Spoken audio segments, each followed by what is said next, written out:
In this cut, we track a full persona arc, starting with a candid story about early nicotine dependence, moving into humility framing, I'm struggling in my sin. I'm not a pastor, and pivoting to a faith-first stance, I care what Jesus says. From there the tone spikes, tough talk toward critics, a flippant aside about police, and a firm rights from the hip message about government overreach. It wraps with moral language about gossip as the biggest sin, punctuated by the signature, pedestrian's, insult. Our aim isn't to moralize back, it's to lay these moments side by side so you can judge how faith, contrition, and confrontation are working together on stream. I noticed that. But I think that's science problem. Are you having the same throat issues that I had since I quit smoking? No, I quit smoking. I quit smoking 3 years ago. Why is mine still? Like over 10, wasn't it? Yeah. Why is mine still? That is the question. You quit for 3 years. Yeah. Hey everybody. For 5 years, you won't have any more problems. Hey everybody. It depends how old you are. You know what I mean? Yeah. If you quit young, about 5 to 7 years, it'll heal completely. Now, if you quit old, 5 to 7 years, you're going to heal slower. Yeah. So it might, you see what I'm saying? Mm-hmm. But I quit in my 20s. I smoked for a long time, though. I smoked since I was like in 8th grade. Yeah. I started smoking Newports in 8th grade. And what? School, yeah. You started smoking in 8th grade? What? I had a bad friend. I didn't know that. And he lived in kind of like a ghetto. And he was a white boy. And I would go over there and smoke not just Newports, but the funky grass. I didn't know that you started smoking cigarettes in 8th grade.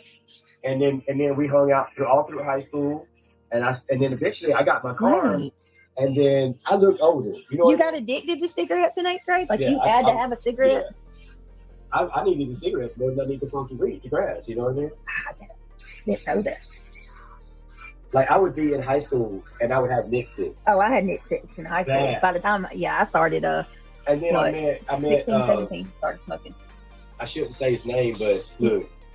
Oh yeah. I met him. Yep. And then he was like, I was like, man, I need to go to the car so I could go smoke. Did you ever get caught at school? I did. They did one time. We were slick. We were too. I didn't get caught. We rolled together in like a pack, and everybody looked out for each other. Well, back so then, we didn't get caught very often. We could go like out. We could go around the stairs and stuff and not get caught. Now you can't do none of that out there. But then he introduced me into like dipping.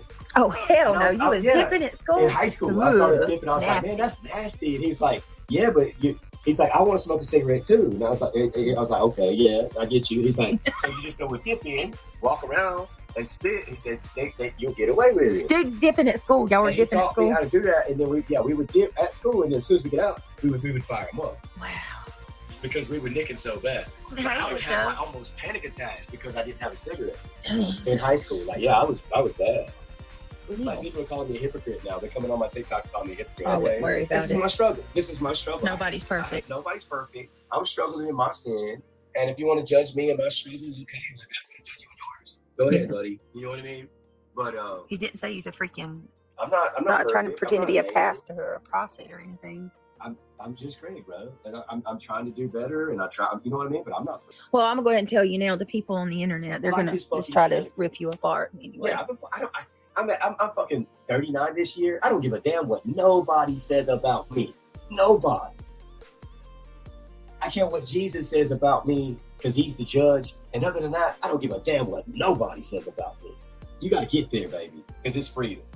Really cares. I don't care. Exactly, Jane. Exactly. Are worse than they are. You know what I mean? Like, kids are bad. And when it comes to like bullying and stuff, kids are usually mean. I teach my kids. Some kids don't grow out of that. They turn into what I'm dealing with today. Like, we've got grown-up bullies just like there's kid bullies. And then Cramit's posting the Broadcastify, and there's Alabama dropping information again. Boy, you're messy.